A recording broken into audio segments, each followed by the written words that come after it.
My son-in-law walked into my house and told me his parents were moving in tomorrow. I'm Margaret Sutton, 65 years old, retired social worker from Oakland, California. Derek had been circling my property like a vulture for months, watching the neighborhood gentrify, calculating the value of this 3-bedroom house I'd called home since 1989. But that Wednesday morning, he finally showed his true colors. He stood in my living room, the same room where I'd raised 26 foster children over 30 years, and informed me I was being relocated to assisted living. The moving arrangements were already made. His parents needed space, and I was just taking up room that could serve real family. What Derek didn't know was that those 26 children had grown up. Not all of them successful, not all of them grateful. But the ones who remembered were about to show him exactly what happens when you threaten the woman who saved their lives. I watched Derek lay out his timeline with the confidence of someone who thought he'd already won. Wednesday announcement, Saturday packing, Sunday relocation to Sunset Gardens Senior Living. He'd planned my exile down to the hour. That's when I knew it was time to make those phone calls. If you're watching this, please subscribe and let me know where you're watching from. Because what happened next will show you that family isn't about blood. It's about who shows up when it matters. Derek Walsh had been dismissing me from the moment he married my foster daughter Nicole 3 years ago. "It's not like you're her biological mother," he'd say whenever Nicole asked him to include me in family decisions. "You were just doing your job. She happened to be placed with you." Happened to be placed with me. Like taking in a traumatized 7-year-old girl in 1997 and raising her for 14 years was some professional obligation. Derek saw what he wanted to see. A tired black woman living modestly in East Oakland, driving a 2015 Honda Accord, living on a pension of $38,000 a year. Someone who'd never accumulated wealth, never amounted to much. What Derek didn't see was the wall of photographs in my hallway, 143 pictures spanning 3 decades. Graduations, weddings, military commissions, professional certifications. He walked past them every family dinner, never asking questions. "Margaret, you need to think about your future," he'd say, eyeing my living room like he was already measuring for furniture. "This house is too big for one person. My parents are retiring next year. They could really use the space." Nicole would give him warning looks, but Derek never backed down. "You're 65. You had that stroke 8 months ago. My parents could take over the mortgage, handle maintenance, make sure you're properly cared for." Properly cared for. Like I was a problem that needed managing. Last month, he got bolder. "Nicole isn't even your real daughter," he said during Sunday dinner. "When you pass away, this house should go to actual family. And frankly, this property is worth $825,000 now." My parents understand what real family means. Nicole went pale. "Derek, stop." That night, she called me crying. "Mom, I'm so sorry." Mom, she'd been calling me that for 24 years. "Don't apologize for him, baby. You're not responsible for his choices." 2 weeks ago, Derek showed up with glossy brochures. "I found you the perfect place, Sunset Gardens. They have activities, meal plans, everything you need. I already scheduled a tour." "I'm not interested in moving, Derek. Be reasonable. You bought this place for $92,000 in 1989. You could cash out, live comfortably, let my parents take over. It's a win-win." I looked at those brochures, showing tiny studio apartments, shared dining rooms, scheduled activities. Derek saw a worn-out old black woman ready to fade away quietly. He had no idea who he was dealing with. "I'll think about it," I said. Derek smiled like he'd already won. "Don't think too long. My parents' lease is up in 6 weeks." That's when I understood. This wasn't about care or concern.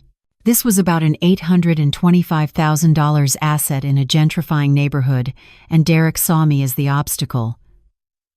But what Derek didn't understand was that this house wasn't just property. It was the heart of something bigger. Since 1989, 26 children had walked through that front door.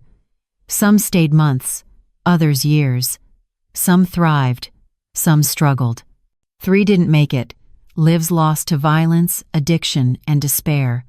I carried those losses every day. But the others, the ones who made it, they remembered this house as the place where everything changed. The living room where Derek wanted his parents' recliners, that's where Shauna Williams did homework for 6 years. She'd been placed with me at age 11 after her mother's rights were terminated. Today, she's an emergency medicine doctor at Highland Hospital. The kitchen where Derek's mother planned to cook, that's where James Patterson learned to make pancakes at age 8. He'd come to me after 3 failed placements, so traumatized he couldn't sleep through the night. Today, he's a social worker in San Francisco. But it wasn't just about the past. Right now, upstairs in what Derek called spare bedrooms, 2 teenagers were sleeping. Maya and Isaiah Chen, siblings aged 16 and 14, whose parents died in a house fire 7 months ago. To Derek, they were obstacles. To them, this was the first place they'd felt safe since losing everything. Derek knew I'd fallen behind on property taxes, $16,500 in arrears because I'd been helping former foster kids who hit hard times. Money I should have saved went to James for security deposits, to Shauna for medical bills, to families struggling. Margaret, Derek had mentioned last week. I heard you're behind on property taxes. That's serious. They could put a lien on the house. You need help managing these things. He was right about the taxes. He was wrong about everything else. Because what Derek didn't know was that I'd already made phone calls. Not to all 26 children, I wasn't naive. Some were struggling themselves. Some had complicated feelings about foster care. Some had moved on. But I'd reached out to the ones who might remember. The ones who still called me Mom. And what I'd learned was about to change Derek's Wednesday morning announcement into the biggest miscalculation of his life. Because Derek was about to discover what happens when you threaten the woman who saved lives. Not all 26 would show up. Not all were successful, but enough of them remembered. And they were about to teach him what real family looks like. The phone calls I made Tuesday night were harder than Derek could ever understand. I didn't call all 26 of my former foster children. I couldn't. Some I'd lost track of over the years. Some had made it clear they wanted to move on from their past. And 3, the ones whose pictures I kept in the back of my photo wall, I'd never call again.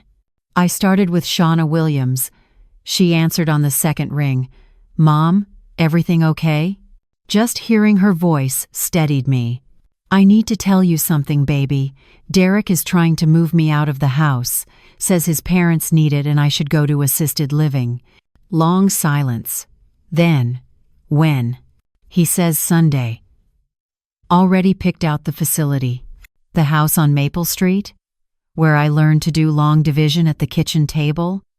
Where you stayed up with me every night my first year because I was too scared to sleep alone? That's the one.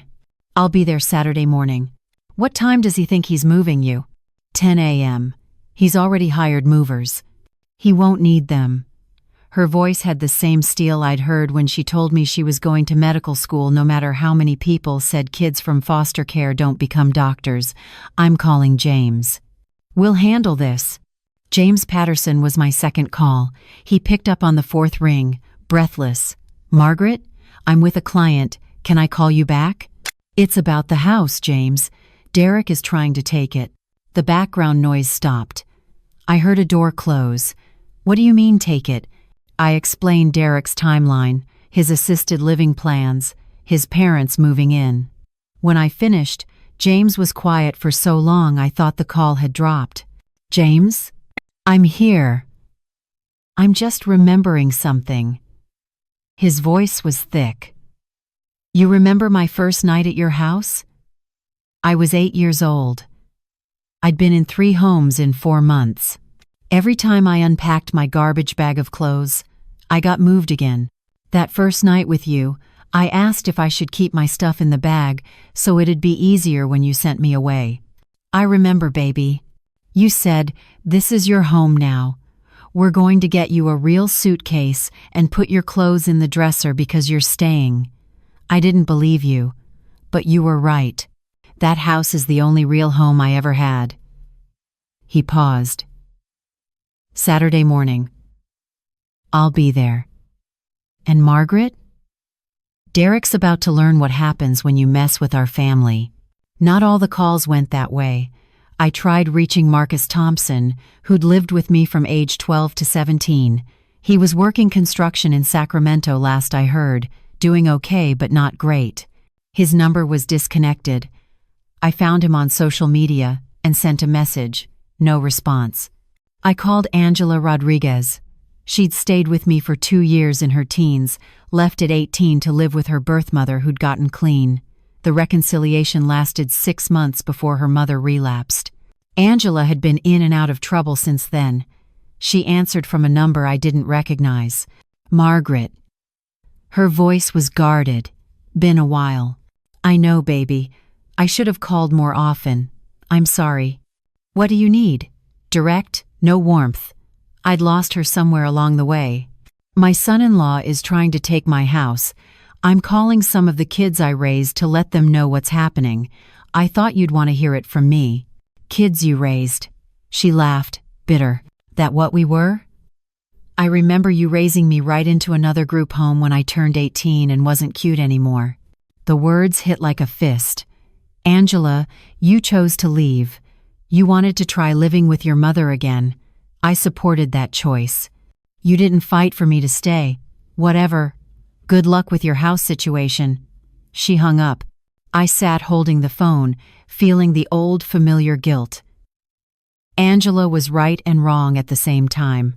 I had supported her choice to reunify with her mother, but maybe I should have fought harder to be her backup plan. Maybe I'd failed her in ways I still didn't understand. Not every child I raised felt saved. Some felt managed. Some felt abandoned when they aged out or moved on. The truth was messier than Derek's simple narrative about blood family versus chosen family. Some of my chosen family chose to unchoose me, but I kept calling. Patricia Chen, Maya and Isaiah's older sister, who I'd fostered 15 years ago before she reunified with relatives, answered with warmth. Miss Margaret, how are the kids doing? I told her about Derek's plans. Her response was immediate. Those are my siblings upstairs in your house right now. If Derek thinks he's kicking them out to move in his parents, he's got another thing coming. I'm in Seattle, but I'll get a flight for Friday night. By midnight, I had responses from 12 of the 26. 8 said they'd come. 3 couldn't. Genuine reasons, apologetic voices. 1, Angela, had made her feelings clear. The others, I couldn't reach or didn't try. 8 wasn't 26. But 8 people who remembered what this house meant, who knew what Derek was trying to take, who understood that this wasn't about real estate. It was about erasing history. Nicole called at 1 a.m. Mom, Derek just told me you're moving Sunday. He said you agreed to tour Sunset Gardens. I toured it because he insisted. I never agreed to move. He said you seemed excited about the activities program. Nicole, baby, I was being polite. I don't want to leave my house. Silence. Then, crying. I should have stopped this sooner. I thought he'd drop it. I thought you'd tell him no directly, and he'd back off. I didn't realize he'd already made arrangements. This isn't your fault. He's my husband. I'm supposed to know when he's planning to evict my own mother. She took a shaky breath. I'm coming over Friday night. I'll stay through the weekend. If Derek shows up Saturday with movers, he's going to have to go through me first. You don't have to choose between us, Nicole. Yes, I do, and I already know who I'm choosing.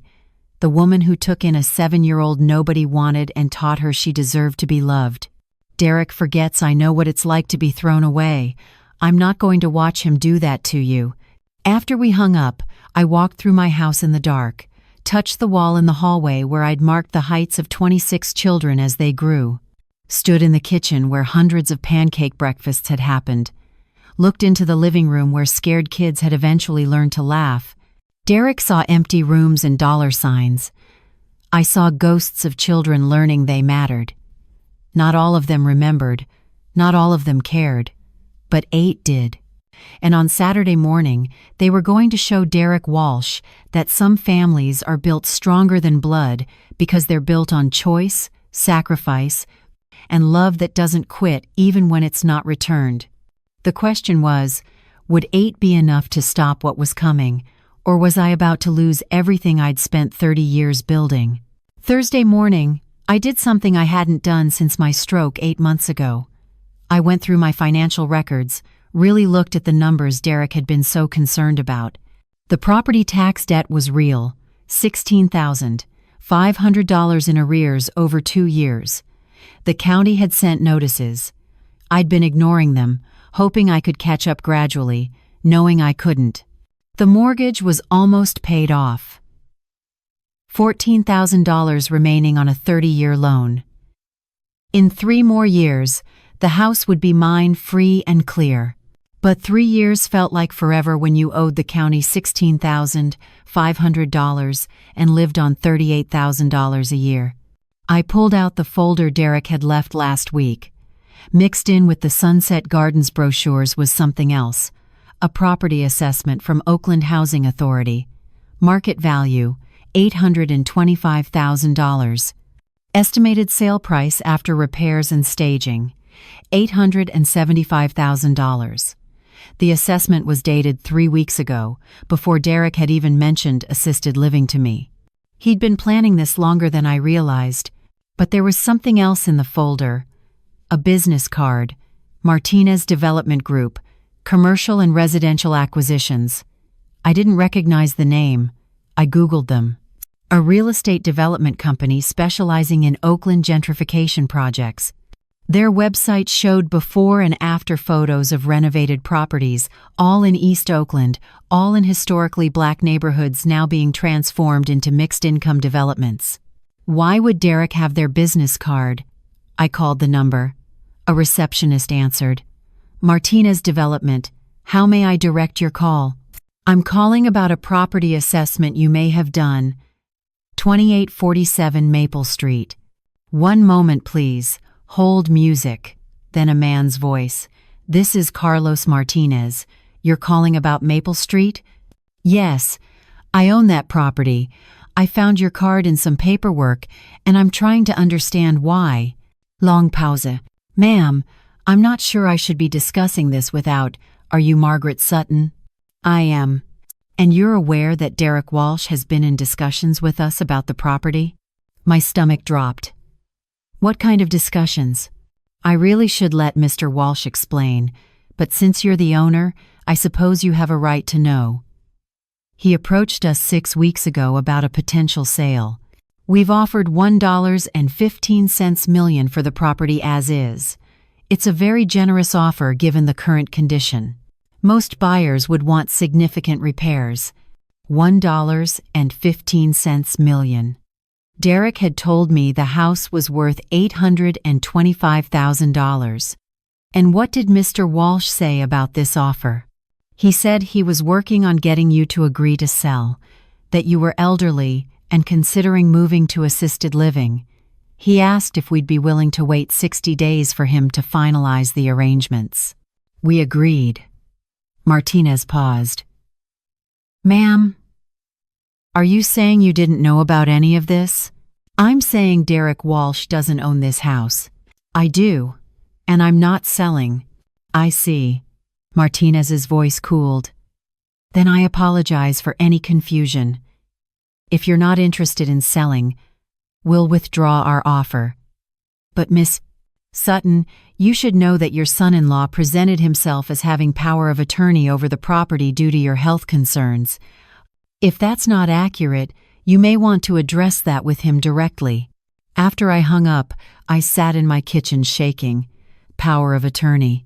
Derek had told a development company he had legal authority over my property, He'd negotiated a sale price $325,000 higher than what he'd told me the house was worth. And he'd been planning this for at least 6 weeks, probably longer. This wasn't about his parents needing housing. This was about Derek pocketing over $1 million from selling my house without my knowledge or consent. I called Nicole. "Baby, I need you to come over right now. Don't tell Derek where you're going." She arrived 30 minutes later, face tight with worry. "Mom, what's wrong?" I showed her the business card, told her about my conversation with Martinez Development, watched her face go from confused to horrified to furious. "He told them he had power of attorney?" "Mom, that's fraud. You never gave him power of attorney." "I know that, but apparently he told them I did." Nicole paced my kitchen, the same kitchen where she'd learned to cook, where we'd had countless conversations about homework and boyfriends and college applications, the assisted living, the timeline. "Mom, he's been planning to have you declared incompetent. The stroke you had 8 months ago, he's been using that as evidence that you can't manage your own affairs." "Can he do that?" "Not without a court order, but he could try. If he filed a conservatorship petition claiming you were mentally unfit, there'd be a hearing. If a judge believed him, he could get control over your finances, your property, everything." She stopped pacing, looked at me with tears in her eyes. "Mom, my husband has been planning to steal your house and have you declared incompetent so you couldn't stop him." The words hung in the air between us. I'd known Derek was greedy. I hadn't realized he was criminal. "There's more," Nicole said quietly. "His parents don't even know." I had coffee with Linda last week. She mentioned they were looking at retirement properties in Arizona. When I asked about Oakland, she had no idea what I was talking about. "Derek never told them they were moving into your house. He's been lying to everyone." "Then where would the money go?" "To Derek. He'd sell your house to the developers for $1. $15 million, pay off your debts, stick you in assisted living, and pocket the rest. Probably tell everyone it was necessary for your care. By the time anyone figured out what happened, the house would be gone and the money would be in his account." I thought about Derek's timeline. Wednesday announcement, Saturday packing, Sunday relocation.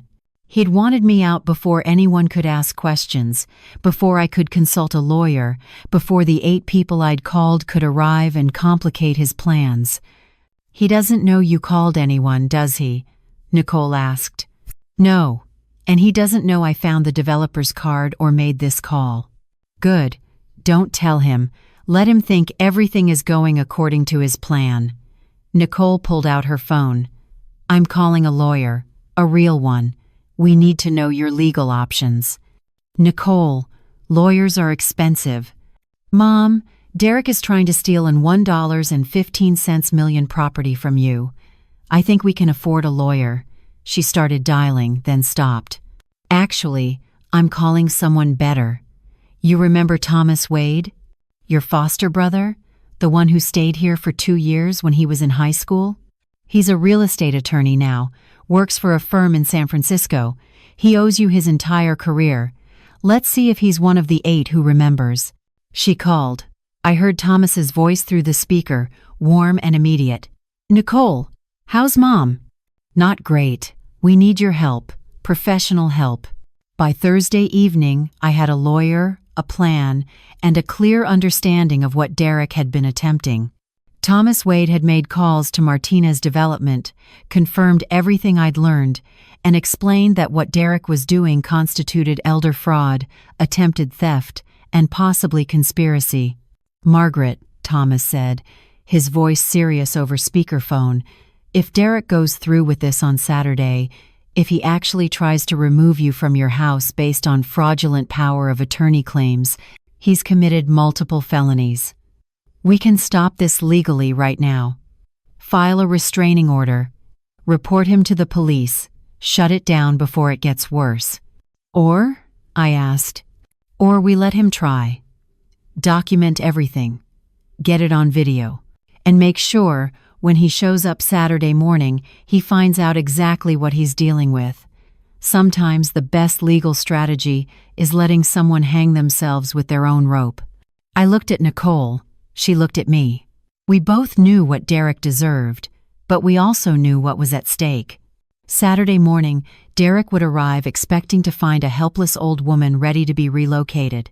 Instead, he'd find 8 adults who remembered what this house meant, a lawyer with documentation of his fraud, and a family built on choice about to teach him what happens when you threaten the woman who taught them they mattered. The only question was whether justice or mercy would win. I had 48 hours to decide. Friday night, they started arriving. Shauna Williams pulled up at 7 p.m. in a Tesla, still wearing scrubs from her shift at Highland Hospital. She hugged me so tight I could barely breathe. "Where do you want me, Mom?" "Guest room, baby. Same one you used to sleep in." She smiled. "The one where you stayed up with me every night for 3 months until I felt safe enough to sleep alone?" "That's the one." James Patterson arrived an hour later, driving from San Francisco straight from work. He brought his partner Miguel, who I'd met twice but never really gotten to know. "Miguel insisted on coming," James said. "Said anyone who raised you must be worth protecting." Patricia Chen's flight landed at 9 p.m. Nicole picked her up from the airport. When she walked through the door, she went straight upstairs to see Maya and Isaiah. I heard crying, then laughter, then the sound of siblings reuniting. Patricia came back downstairs with both teenagers behind her, Maya holding her hand like she was 7 years old again instead of 16. "Miss Margaret," Patricia said, "these two told me what's been happening. Derek tried to tell them they'd be moved to a group home on Monday. He said you couldn't handle teenagers anymore." Isaiah, quiet Isaiah who barely spoke most days, looked at me with something fierce in his eyes. "We're not leaving. If Derek comes, we'll tell him ourselves." By midnight, 6 of the 8 had arrived. We gathered in the living room, the same room where each of them had once sat as scared foster children wondering if this placement would last. Now they were adults, successful and struggling and everything in between, but they all remembered. Thomas Wade had arrived with a briefcase full of documents. He spread them across my coffee table. "Here's what we have." Derek's communications with Martinez Development documented claims of power of attorney he doesn't possess, the timeline proving premeditation. If he shows up tomorrow and attempts to remove Margaret, we have grounds for immediate legal action. "What happens to him?" Shauna asked. "Criminal charges. Elder fraud is a felony in California. He's looking at potential prison time, definitely loss of his professional license, civil liability for attempted theft." "Good," James said flatly. But Nicole, sitting in the corner, looked torn. "He's still my husband. I know what he did is wrong, but does he deserve to have his entire life destroyed?" "He was trying to destroy Mom's life," Patricia pointed out.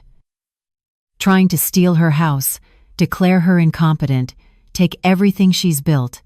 "I know. I'm not defending him. I'm just asking if we're sure this is how we want to handle it." Thomas looked at me. "Margaret, it's your call. We can file charges tonight, have police here in the morning to arrest him when he arrives, or we can let him walk into this tomorrow, see what he's up against, and give him a chance to back down voluntarily. Either way, you're protected." I looked around my living room at the faces of children I'd raised. Not all 26. Not even half, but enough. Enough to remind me why this house mattered, why this fight mattered, why family built on choice was worth protecting. "Let him come," I said. "Let him see what he's dealing with. Then we'll decide." We spent the rest of the night preparing. Thomas reviewed legal documents with anyone who wanted to understand the technicalities. Shauna and James made breakfast plans, enough food for everyone. Patricia helped Maya and Isaiah understand what might happen, preparing them for confrontation without scaring them. Nicole sat at the kitchen table, wedding ring on the counter in front of her, phone in her hand. "I should call him," she said. "Tell him not to come.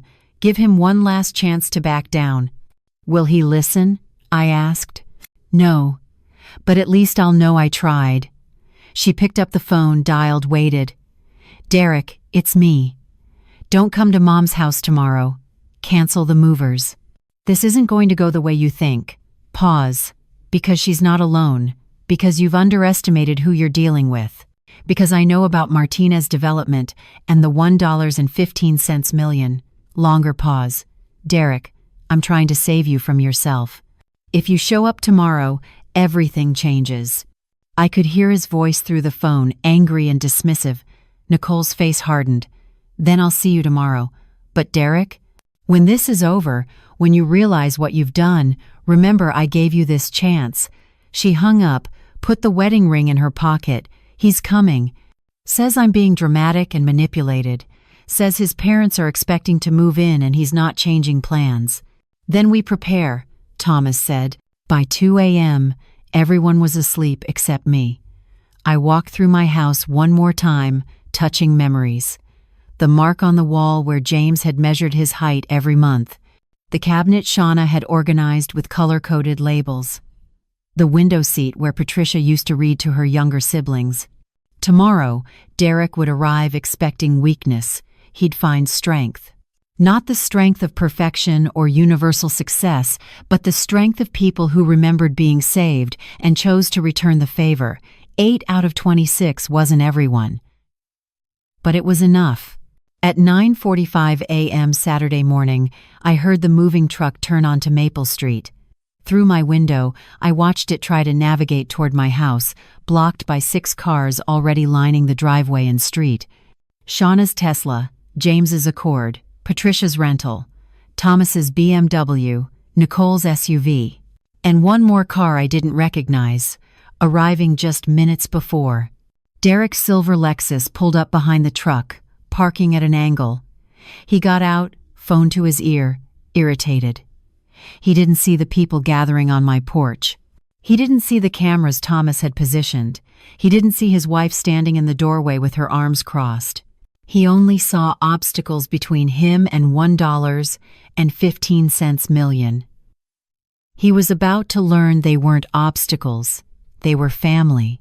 And family doesn't abandon family, even when it's messy, even when not everyone shows up, even when the story is more complicated than fairy tales suggest. The confrontation was about to begin. Derek walked up the driveway like he owned it, moving truck idling behind him, clipboard in hand. He wore khakis and a polo shirt, the uniform of someone conducting business. He didn't notice the 6 adults standing on my porch until he was halfway up the walkway. He stopped, looked at the faces. Recognition flickered across his features as he placed them from photos on my wall. Then confusion. What's going on here? Nicole stepped forward. What's going on is you're not moving anyone today, Derek. Nicole, go inside. This doesn't concern you. I'm helping your mother transition to proper care. Proper care. Shauna Williams descended the porch steps, still in scrubs, her doctor's badge visible. I'm Dr. Williams, emergency medicine. I've reviewed Margaret's medical records from her stroke 8 months ago. Full recovery, no cognitive impairment, completely capable of independent living. What medical basis do you have for claiming she needs institutional care? Derek's face reddened. Who the hell are you? I'm her daughter. I lived in this house from age 11 to 17. Margaret took me in after 3 failed placements. Now I'm asking you, on what medical grounds are you removing her from her home? I don't have to explain myself to strangers. We're not strangers. James Patterson stepped forward, calm and measured.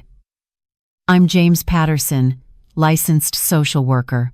I also grew up in this house, and I'm very interested in understanding the legal authority you're claiming to relocate an independent adult against her wishes. Derek's eyes darted between faces, doing math. Margaret called you. Look, I don't know what she told you, but she's confused. She agreed to tour Sunset Gardens. She knows she can't maintain this property anymore. Did she agree in writing? Thomas Wade emerged from behind the others, briefcase in hand, looking every inch the lawyer he was. I'm Thomas Wade, real estate attorney. I'm representing Miss Sutton. Do you have any documented agreement showing she consented to this relocation? Derek's confidence wavered. Who are you people?" "We're family," Patricia Chen said quietly. "We're the people Margaret raised. The ones who remember what this house means. And we're the ones who are going to make sure you don't take it from her. You can't stop me. The movers are here. My parents are expecting to move in. Margaret needs care she's not getting living alone." Thomas opened his briefcase. "Actually, Derek, we need to discuss something. Martina's development group. Does that name sound familiar?" Derek went pale. Actually pale. "I don't know what you're talking about." "Really? Because I have documentation of 6 weeks of communications between you and Carlos Martinez regarding the sale of this property for $1.15 million.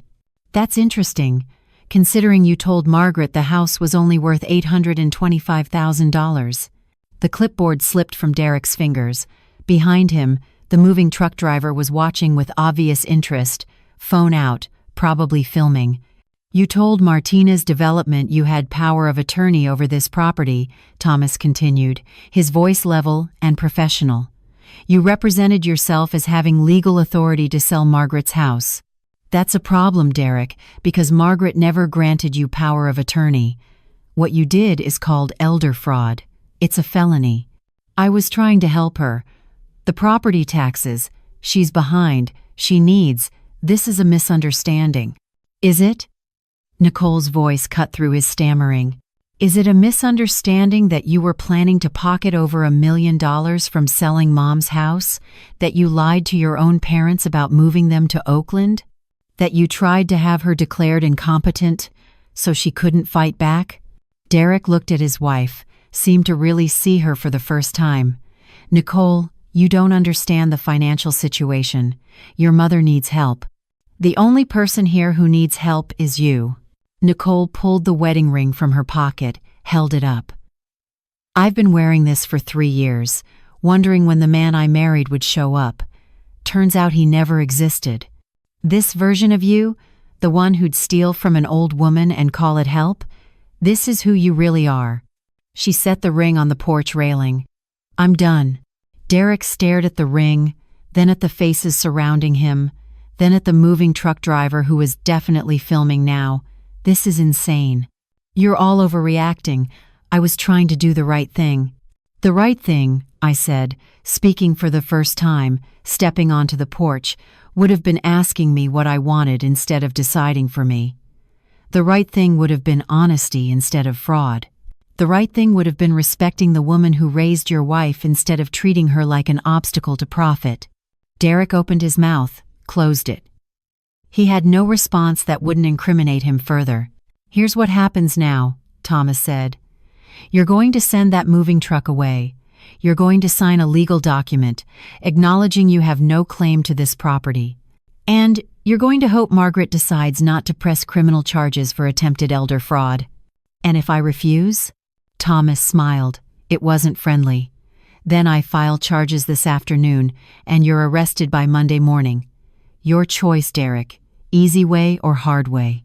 Behind us, Maya and Isaiah had come out onto the porch, watching their almost uncle face consequences. This was what Derek had wanted to erase.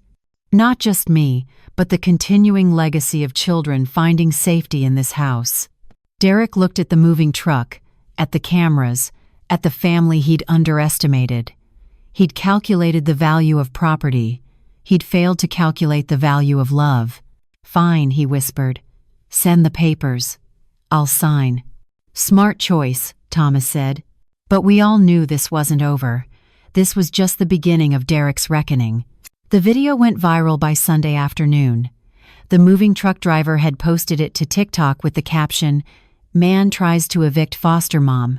Her 8 grown kids show up." Within 12 hours, it had 2 million views. By Monday morning, it was on local news. "Oakland foster mother saved by her children," read the headline in the Oakland Tribune. The story painted me as a hero, Derek as a villain, and my 8 former foster children as perfect examples of chosen family. It was a neat narrative. It wasn't entirely true. What the video didn't show was Sunday night. After everyone left, when I sat alone in my house realizing I still owed $16,500 in property taxes. Derek's plan was stopped, but the financial problems that made me vulnerable were still there. The mortgage still had $14,000 remaining. My pension was still $38,000 a year. The math hadn't changed. Thomas had warned me. Margaret, you won this battle. But the underlying issues remain. If you can't get current on the taxes, the county can still put a lien on the property. You need a long-term solution. By Tuesday, the donations started. Someone had created a GoFundMe. Help Margaret Save Her Home raised $34,000 in 2 days. Strangers sending money because a video made them feel good about chosen family. It was generous. It was humbling. It also felt wrong. I don't want charity, I told Shauna when she called to tell me about the fundraiser. I didn't fight to keep this house just to beg for money to maintain it. Mom, it's not begging. People want to help. They were moved by your story. They were moved by a 60-second video. They don't know the full story. I paused. They don't know about Angela Rodriguez, who called me a few days ago and told me I abandoned her. They don't know about the 3 kids whose pictures are in the back of my photo wall because they didn't make it. They don't know I'm not the saint that video makes me look like. Shauna was quiet. You're human, Mom. You did your best. My best wasn't enough for everyone. And now people are sending money to save a house I might not even be able to maintain. I'm 65 years old. I had a stroke 8 months ago. What happens in 5 years when I really can't handle the stairs or the yard work? What happens when Derek's arguments about assisted living become legitimate? We'll deal with that when it comes. But that's the problem with viral videos. They freeze moments in time. They make heroes and villains. They don't capture the complexity of an aging woman wondering if fighting to keep a house was pride or principle. The social consequences for Derek came swiftly. His employer, a tech consulting firm, placed him on administrative leave pending an investigation into his judgment and character. His parents, who'd finally learned the truth, stopped speaking to him entirely. His father Robert called me Tuesday night, voice heavy with shame. Margaret, I'm so sorry. We had no idea what Derek was planning. We thought, he told us you'd invited us to live with you, that you wanted family close by. I know, Robert, this wasn't your doing. We're moving to Arizona like we originally planned. We can't stay in the Bay Area after this. Linda can't face people. By Wednesday, Nicole had moved back into my house permanently, sleeping in her old room. She'd taken a leave of absence from her job. Her marriage was over in everything but paperwork. She spent most of Tuesday crying. I should have seen it sooner, she said. The way he talked about you, the way he dismissed your life's work. I thought he'd grow out of it. I thought love would change him. Baby, you're not responsible for his choices, but I enabled them. Every time he disrespected you and I said nothing, I enabled it. Every time he called you a simple social worker and I didn't correct him, I was choosing him over you. I held my daughter while she grieved, not just for her marriage, but for who she'd become in that marriage. Someone who stayed silent when she should have spoken. Someone who chose peace over truth. The viral video showed a triumphant moment. It didn't show this. A 1-year-old woman rebuilding her life in her childhood bedroom, wondering if her judgment about people was fundamentally broken. Thursday afternoon brought an unexpected visitor. Angela Rodriguez stood on my porch, the woman who'd told me I abandoned her, who'd hung up angry. She looked tired. I saw the video, she said. Everyone's calling you a hero, sending you money, celebrating you. Angela, if you came here to tell me again how I failed you, I already know. I carry that every day. I didn't come here for that. She shifted her weight. I came because that phone call last week, when I said you didn't fight for me, that wasn't fair. You did fight. I'm the one who left. I'm the one who chose my birth mother over you, even though you warned me it might not work out. And when it fell apart, I blamed you for not stopping me instead of taking responsibility for my own choices. You were 18. You wanted your mother. I wanted a fantasy. And when reality disappointed me, it was easier to blame you than face my own bad decisions." She looked at the house. "This place saved my life for 2 years. I just wasn't ready to admit that because it meant admitting my birth mother couldn't save me." I opened the door. "Wanna come in?" She hesitated, then nodded. We sat in the kitchen where she used to eat breakfast before school, where I'd helped her with homework, where she'd told me at 18 that she was leaving to try again with her mother. "The video makes it look simple," Angela said. "Good people versus bad people. But it's not that simple, is it?" "No," I admitted, "it's not." We talked for an hour. About complicated feelings, about gratitude mixed with resentment, about how being saved by someone doesn't mean you owe them your whole life, but also doesn't mean their sacrifice didn't matter. By the time Angela left, nothing was resolved, but something had shifted. That's what the viral video missed. The messy reality of foster care, of chosen family, of relationships built on trauma and healing. The video showed 8 people defending me. It didn't show the 18 others who didn't come, or the 3 who couldn't, or the complicated reasons why chosen family is chosen but not guaranteed. Friday morning, I found Nicole at the kitchen table with a calculator and stack of bills. She'd been up since 5 a.m., doing math I'd been avoiding for months. "Mom, we need to talk about the reality of this situation." "I know the reality, baby. I owe $16,500 in property taxes, $14,000 on the mortgage. The GoFundMe covered most of it, but maintaining this house costs money I don't have. It's more than that." She pushed the calculator toward me. "Property taxes this year will be $8,200. Insurance is $2,400. Utilities average $300 a month. That's another $3,600. Maintenance, repairs, everything else. You're looking at $16,000 annually just to keep this house. Your pension is $38,000. That leaves you $22,000 for food, healthcare, car, everything else. Mom, that's $1,800 a month for living expenses." I'd known the numbers. Seeing them written out made them real in a different way. "Your house poor," Nicole continued. "You own an asset worth $825,000, but you can barely afford to live in it, and that's assuming nothing major breaks. When was the last time you replaced the roof? The water heater?" "The roof is 18 years old. The water heater is 12. Both are on borrowed time. A new roof costs $25,000. Water heater is $3,000. One major repair and you're back in debt." She looked at me with tears in her eyes. "Derek was wrong about how he did it." "But Mom, he wasn't entirely wrong about what he said.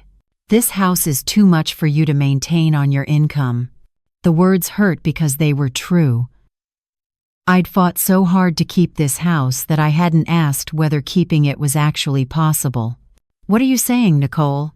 "I'm saying maybe we need to consider options, not Derek's options, not assisted living or being forced out, but real options that give you financial security and dignity." Thomas Wade arrived an hour later. I'd called him, asked him to come without telling him why. He sat at my kitchen table, the same table where he'd done homework 20 years ago, and listened while I asked the question I'd been avoiding. "Thomas, if I wanted to sell this house, what would that look like?" He was quiet for a moment. "You're sure? After everything that just happened? After fighting so hard to keep it?" "Fighting to keep it and being able to maintain it are different things. I need to know my options." He pulled out a notepad.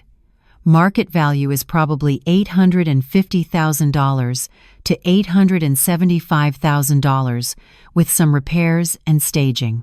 You could sell as is for maybe $800,000 to $825,000. After paying off your mortgage and tax debt, you'd clear roughly $770,000. That's enough to buy a smaller place outright, with money left over for living expenses and emergencies." What happens to Maya and Isaiah, the teenagers upstairs? That's the complication. Your foster license is tied to this property. If you move, you'd need to reapply based on your new residence. It's not automatic. So choosing financial security meant potentially ending my ability to foster. The calculation was cruel. Keep the house and struggle financially, or sell and lose the ability to help future children. There might be another option, Thomas said carefully. What if you didn't sell to a random buyer? What if you sold to someone who'd keep the house as a foster placement, who'd continue the mission you started? Who would do that? I would. We both turned. Shauna stood in the doorway, still in her work scrubs. I've been thinking about it since Saturday. Mom, I make $280,000 a year as an attending physician. I'm single, no kids, living in an apartment in Emeryville. I could buy this house, keep it as a foster home, and you could live here rent-free for as long as you want. Shauna, I can't ask you to do that. You're not asking. I'm offering. This house changed my life. I want to give other kids the same chance. And honestly, Mom, I've been thinking about becoming a foster parent myself. I have the income, the stability, the space, but I don't have your experience or wisdom. If you lived here too, you could mentor me, help me learn. We'd be partners. Nicole was crying. I might have been too.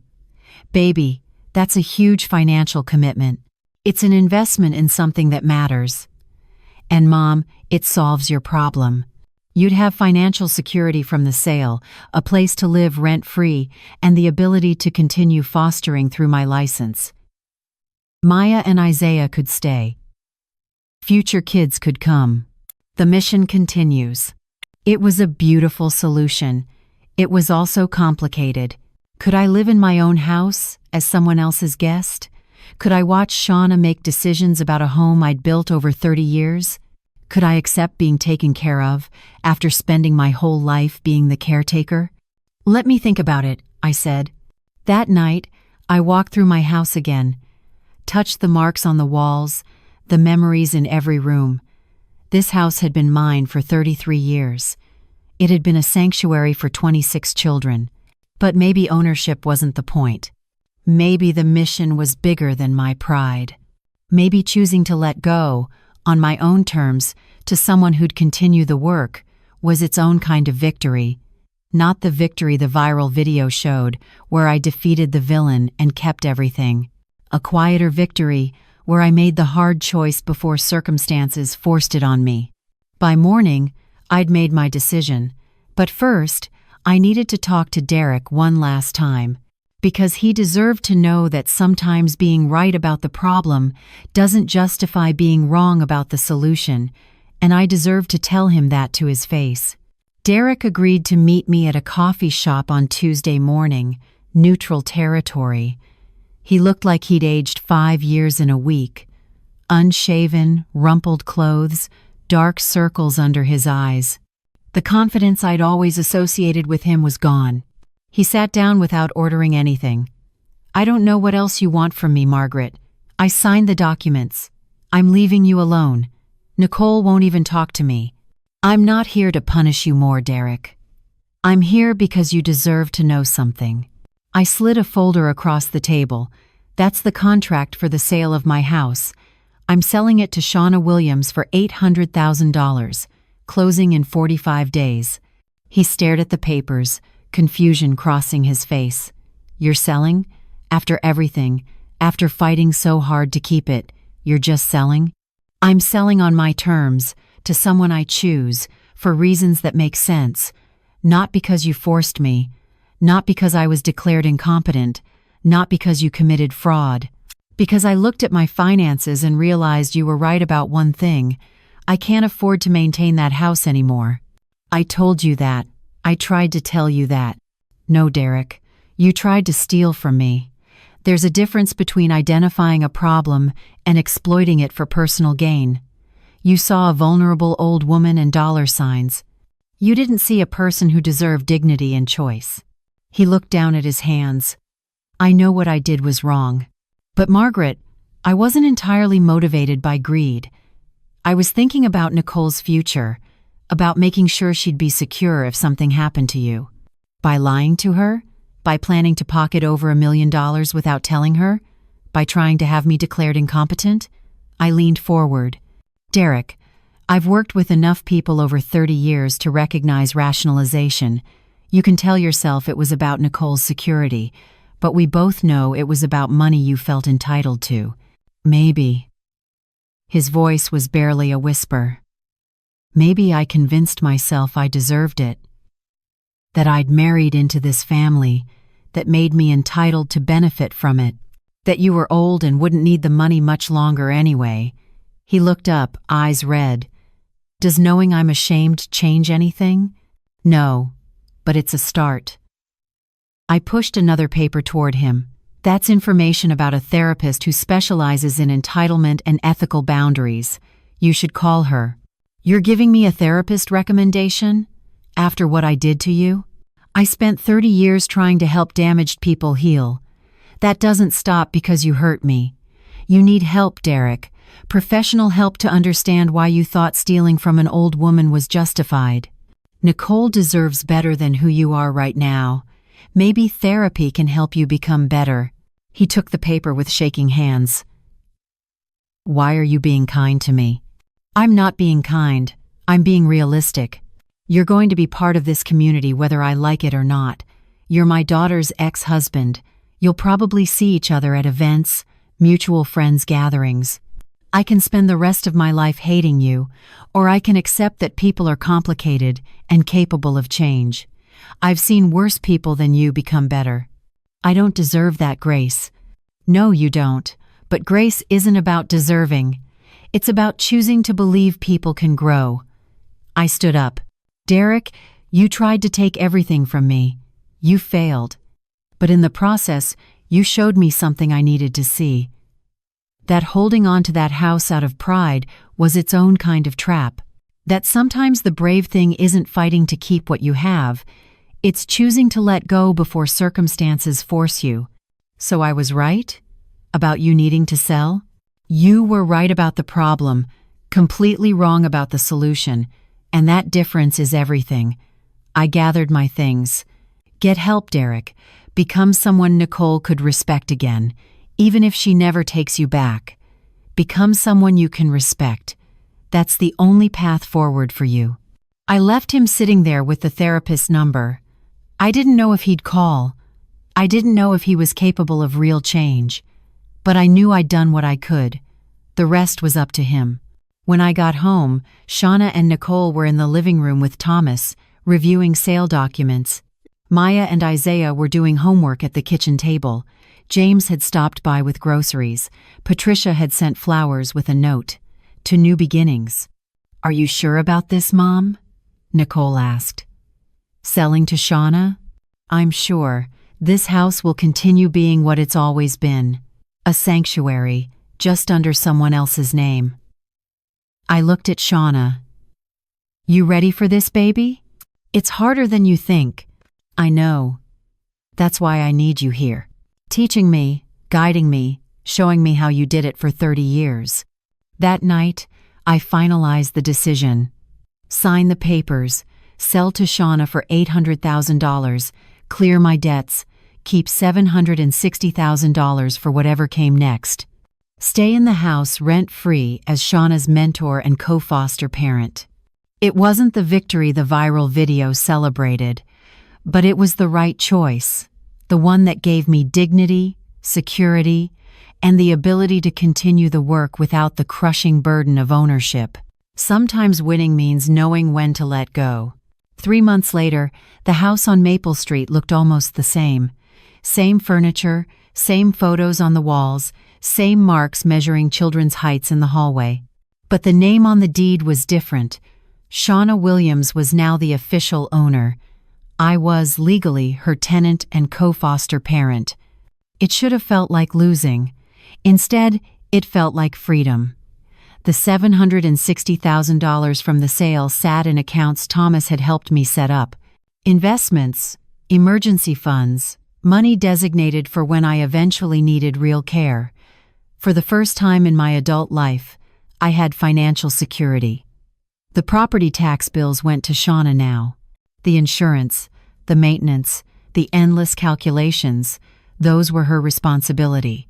I still lived in my bedroom, still cooked in my kitchen, still welcomed foster children through the front door, but now Shauna was the licensed foster parent, and I was the experienced mentor helping her learn.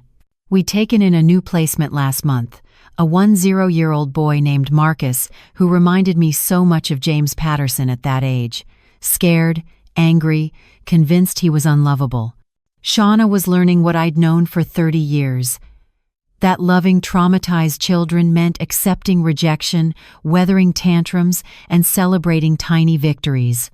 Last week, Marcus had eaten dinner at the table instead of taking food to his room. Shauna had cried with joy at that small milestone. I remembered that feeling. Nicole had filed for divorce. Derek had signed the papers without contest. She was living in the house too, temporarily, rebuilding her life. She'd started seeing the therapist I'd recommended to Derek, working through her own patterns of choosing peace over truth, of staying silent when she should have spoken. I keep thinking about all the times he disrespected you, and I said nothing, she told me last week. All the times I chose him over you because it was easier than confronting him. You were trying to save your marriage, baby. That's not a crime. But at what cost? I became someone who watched her mother be diminished and stayed silent. That's not who I want to be. The viral video had faded from social media, replaced by newer stories, fresher outrage. The donations had stopped, the news coverage had moved on. What remained was the complicated reality the video never captured. 8 of my former foster children had shown up that Saturday. 18 others hadn't. 3 couldn't, ever again. That math told the real story of foster care. Not everyone makes it. Not everyone stays connected. Not everyone feels saved, and that's not always the foster parent's fault. Angela Rodriguez had started calling occasionally. Short conversations, nothing deep, but a connection that hadn't existed before. She was working through her own complicated feelings about being raised by someone who wasn't her birth mother. I'd learned to accept that gratitude wasn't automatic, that some children needed decades to process their childhoods, that love wasn't always returned in the ways you hoped. Derek had called the therapist. I knew because Nicole had heard from mutual friends that he was in weekly sessions. Whether he was actually changing or just going through motions, I didn't know. But he'd made the attempt, and that was something. The GoFundMe money that exceeded my debts, nearly $18,000, I'd donated to Oakland foster care programs. Started a small fund for emergency placements, helping other foster parents with exactly the kind of financial crises I'd faced. The viral video had brought attention and money. I'd tried to redirect both towards systemic solutions instead of individual salvation. Last Sunday, we'd had a gathering. Not all 26 former foster children, just the ones who were local and wanted to come.